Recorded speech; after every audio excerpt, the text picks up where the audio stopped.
글쓰기, 낭송, 운동 예. 이런 것들을 통해 나를 들여다볼 수 있다. 예. 그 다음에 항상 자기에게 집중을 해야 돼요. 그 다음에 내가 이 우주의 중심이다. 네, 네. 내가 가장 가치 있다. 그리고 자기를 정말 사랑해야 되고, 자기를 정말 믿어야 됩니다. 그리고 그렇죠? 이런 방법을 써서 한 1년 만에 끝났으니까 이제 그만해도 되는 게 아니라 계속 해야 되는 거죠. 계속 하는 거죠. 예, 계속 해야 되죠. 예. 그리고 관념적으로 자기를 찾고 자기를 들여다보려는 그런 관념적인 노력을 계속 해야 되죠. 어렵습니다. 청소년들한테 좀 쉽게 가르칠 수 있는 방법 없을까요? 쉽게 가르칠 수 있는 방법은 이야기를 해놓고 너는 어떻게 생각해? 네 생각은 뭐냐? 자꾸 묻는 거? 묻는 거죠. 너라면 어떻게 하겠느냐? 그리고 너라면 어떻게 하겠느냐 하고 계속 물어야 됩니다. 네. 그런데 내용을 그냥 가르친 대로 그냥 숙지하게만 시키니까 외워라 하니까 자기는 점점 사라져서 네. 10대 중반만 돼도 내가 좋아하는 것이 뭔지 모르게 돼버리는 지경이 되죠. 지금 대학에서 강의하고 계신데 네. 요즘 젊은이들 자꾸 질문하면 답 잘 못하잖아요, 솔직히. 질문하면 답 잘 못하는데 제가 볼 때는 질문을 잘 하게끔 만들어주는 것까지가 어른들의 책임인 것 같아요.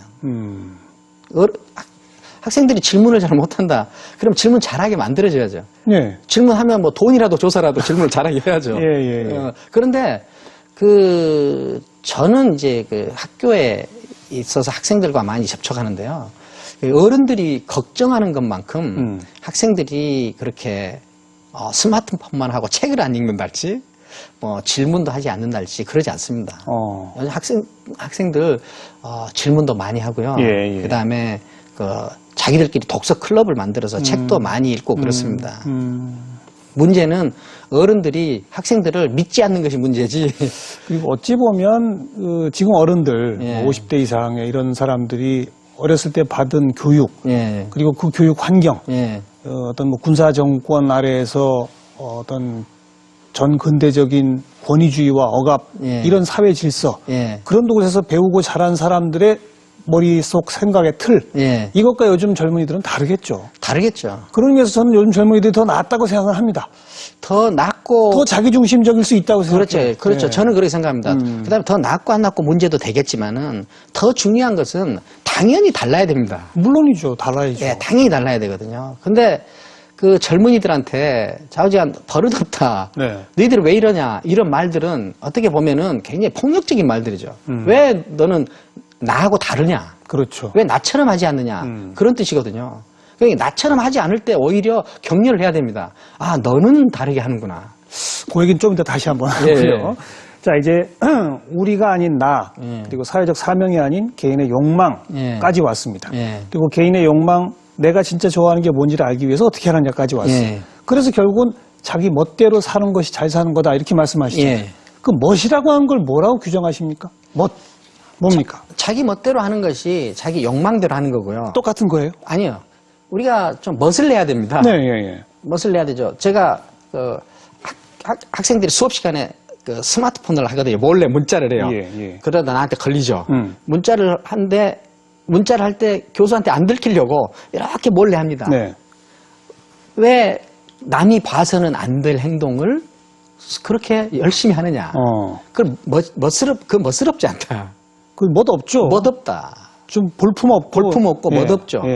그러니까 멋대로 하라는 말이 그냥 이렇게 네 하고 싶은 대로 해라 이런 말도 되지만은 너의 존엄을 지키는 일을 해라 하는 것도 되죠. 멋지게. 그렇죠. 자기 욕망대로 살되 그걸 당당하고 멋지게. 그렇죠. 근데 당당하고 욕망대로 살면 지금 우리가 욕망이라는 개념을 똑같이 공유하지 못한지도 모르겠지만은 욕망대로 살면은 당당할 수밖에 없어요. 네. 당당할 수밖에. 아까 잠깐 교수님께서 정리해 주셨어요. 자기가 정말 원하는 대로 살지 못해서 왜곡되고 비틀어진 욕망. 그렇게 살면 당당하지 못하죠. 하지만 진짜 자기 존재의 근본을 찾아서 그것이 좋아하고 하고자 하는 대로 살면 당당하죠. 그렇죠. 자기 욕망대로 살면은 정정당당해집니다. 그러니까 그 자기를 중심으로 해서 자기 욕망을 중심으로 해서 어떤 행위가 결정되면요. 예. 정정당당해지고 그다음에 멋스러워지고. 네, 그다음에 째째하지 않고 네, 네. 그다음에 이 비윤리적인 행동을 하지 않게 돼요. 그렇겠죠.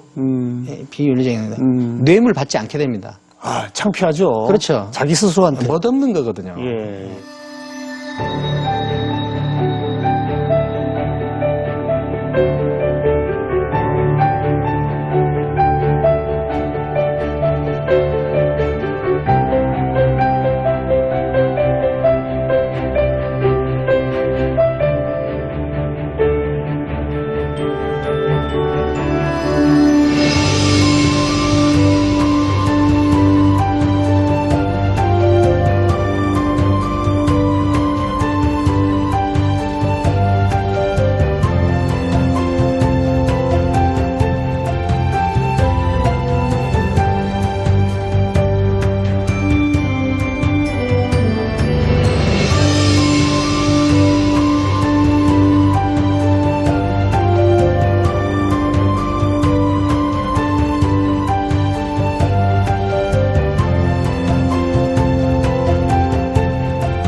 대답 잘하는 건 중요하지 않다. 예. 질문을 잘하는 것이 중요하다고 하셨어요. 또 질문을 가급적이면 버릇없이 해라. 그게 인문학이다. 이런 말씀도 하셨어요. 예. 그 대답하고 질문이 대답을 할 때 대답이라는 것은 대개 있는 지식, 있는 이론을 그대로 먹어가지고 정해진 답. 그것을 그대로 다시 뱉어내는 일이거든요. 이럴 때는 자기가 자기 자신으로 존재하지 않습니다. 네. 자기는 지식과 이론이 지나가는 중간역 혹은 통로로만 존재하죠. 예. 근데 우리가 질문을 하려면은 반드시 궁금증이 있어야 돼요. 물론이죠. 호기심이 있어야 되죠. 근데 궁금증이나 호기심은 다른 누구하고도 공유되지 않는 자기에게만 있는 거거든요. 네, 네. 자, 이 자기에게만 있는 것이 밖에 있기 답답해가지고 안에 있기 답답해서 밖으로 튀어나오는 일. 이게 이제 질문이지 않습니까? 그런데 이 질문은 왕왕 버릇이 없을 수도 있어요. 뭐 질문할 때 선생님한테 삿대질 하면서 이런 버릇 없는 그 질문이 아니라 버릇이라는 것은 기존에 있는 것을 잘 지키게 만들어진 행동 양식이거든요. 그렇죠. 어떤 관념이거든요. 예. 그러니까 이런 관념들, 정해진 것과 충돌을 빚을 수밖에 없죠. 도발적일 네. 수밖에 없습니다. 예. 그러니까 새로 나오는 것은 이미 있는 것하고 충돌을 빚을 수밖에 없죠. 그러니까 자기 인생을 새로 전개되는 방향에 놓으려면은 도발적이고 다소 버릇없더라도 예. 강한 질문이 나올 수밖에 없죠. 예. 저도 가끔 강의할 때 그런 용어를 씁니다. 예. 문득 떠오른 어처구니 없는 발상. 문어발. 줄여가지고. 예. 또 어떻게 어처구니 없고 터무니없고 개념 없는 생각들. 이렇게 표현합니다. 그래놓고 제가 학생들한테 질문하기를 자, 그럴듯한 것 가운데 새로운 게 있느냐? 이렇게 물어요. 어처구니 없어야 새로운 것이죠. 그렇죠. 그건 버릇없는 거군요. 그렇죠. 버릇없을 수도 있죠. 용어만 좀 차이가 있지. 도전하라 그런 뜻이군요. 도전하라. 그러니까 그 도전이라는 것은 사실 자기 스스로를 어떤 갈등 구조 속으로 끌고 가는 거거든요. 누가 그쪽으로 끌고 가는 것이 아니라 자기가 스스로 갈등 구조 혹은 충돌 상황 속으로 자기를 스스로 끌고 가는 거거든요. 그러니까 기존에 있는 정답에 대해서 회의를 느끼고 그렇죠. 궁금증을 받아서 왜 꼭 이래야 하지? 라는 질문을 던져라. 그리고 그 질문을 던지는 힘이 바로 욕망이다. 아, 그렇죠. 네. 이제 뭔가 하나 이렇게 꿰어지는 것 같습니다. 이게. 잘 꿰어지고 계십니다. 그래요. 스티브 잡스가 이런 말을 했답니다. 철학자 소크라테스와 한나절만 내가 같이 지낼 수 있다면 애플이 가진 모든 것을 주겠다. 이 말을 어떻게 받아들이세요? 그 소크라테스는 영리한 사람이죠. 그래서 그 애플이 가진 것을 반을 준다고 했습니까? 모든 걸 준다고 했습니까? 모든 걸 다 준다고 했죠. 아마 소크라테스하고 식사를 한나절만 하면은 애플이 가진 걸 모든 걸 다 줘도 식사 후에는 준 것보다 더 많은 돈을 벌 수 있을 것이라는 확신이 있기 때문에 그렇습니다. 잡스가. 예. 자선사업가로 이야기한 건 아닐 겁니다. 그건 왜 그러냐면요. 이 철학 혹은 인문학 혹은 문화 이런 것들은 다 인간의 삶을 설명하잖아요. 그렇죠. 인간의 움직임의 동선을. 저는 이걸 인간이 그리는 무늬라고 표현하는데요. 무늬? 예. 인간이 어떤 무늬를 그리면서 이동하는가를 관념과 개념으로 설명하면 철학이 되죠. 네. 그걸 형상화를 통해서 드러내면 예술이 되거든요. 예. 그렇게 해서. 그걸 이야기로 풀면 문학이 되죠. 문학이 되는 거죠. 예. 그렇죠. 그러니까 소크라테스는 인간이 그리는 무늬를 관념과 개념으로 설명해주는 철학자잖아요. 그렇죠. 그러니까 그 철학자하고 한나절 얘기를 하면은 인간이 어디로 갈 것인가를 알 수 있게 되는 거죠. 인간이 어디로 가는가를 알 수 있고 그 급소를 지키면 급소를 지키면은 돈을 잘 벌 수 있지 않겠습니까? 그건 고대 철학자 소크라테스를 지금 만나도 알 수 있습니까?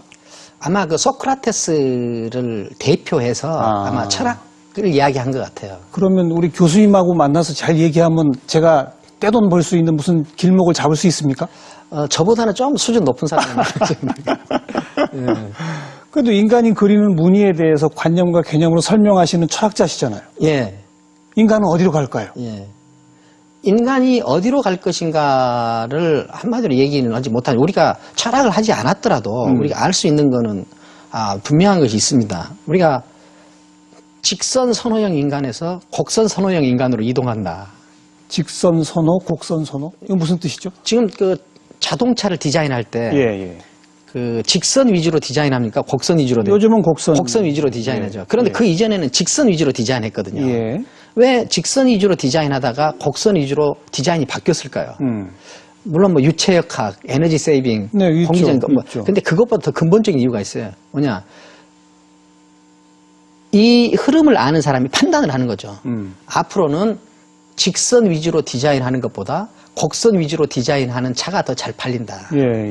다른 말로 하면 사람들이 그걸 더 멋스러워한다. 멋스러워한다. 이 인간의 욕망이 변한다는 거죠. 인간의 욕망이 변한다는 거죠. 그러니까 이성적 인간에서 감성적 인간으로 어떤 그 아버지 성향에서 어머니 성향으로 직선에서 곡선으로 뭐 다양한 비유가 있겠습니다만은 이런 방향으로 인간이 이동하고 있는 것은 이제 뭐 일반적인 철학자들이면 다 우리가 이야기를 할 수 있는 내용이죠. 그런데 이렇게 이동하고 있는데 지금 여기서 어떤 직선을 위주로 한 이성적 디자인을 한달지 그러면은 특이한 몇 명한테는 팔리겠지만은 그 전반적인 설득력을 갖기는 어렵겠죠. 그러니까 그런 이 세계와 인간이 어떻게 이동할 것인가, 어떻게 움직일 것인가 하는 거는 어느 정도 예측을 할 수 있는 거죠.